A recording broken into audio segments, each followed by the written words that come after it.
मुंबई गोवा महामार्गावर वाहतूक कोंडी झालेली आहे। माणगाव बाजारपेठ ते तिलोरे गावापर्यंत वाहनांच्या रांगा लागल्यात। कोकणात जाणाऱ्या पर्यटकांचा त्यामुळे प्रवास हा अडथळ्याचा बनलाय। मुंबई गोवा महामार्गावर पुन्हा एकदा वाहतूक कोंडी झालेली आहे।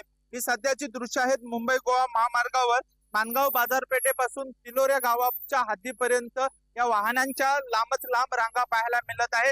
जवळपास 5 ते 6 किलोमीटर पर्यंतच्या वाहनांच्या ज्या आहेत त्या रांगा लागलेल्या आहेत आणि सातत्याने शनिवार रविवार या सुट्टीच्या दिवशी मुंबई गोवा महामार्गावर वाहतूक कोंडी होते। शनिवार आणि रविवारी मोठ्या संख्येने पर्यटक जे आहेत ते मुंबई आणि पुण्यावरून कोकणात येत असतात। मात्र येत असताना या प्रवासादरम्यान वाहतूक कोंडीचा जो आहे तो त्यांना त्रास सहन करावा लागत आहे।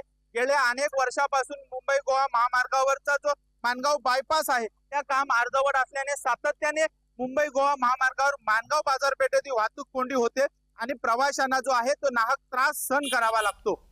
अजेश नाडकर, जय महाराष्ट्र न्यूज, रायगड।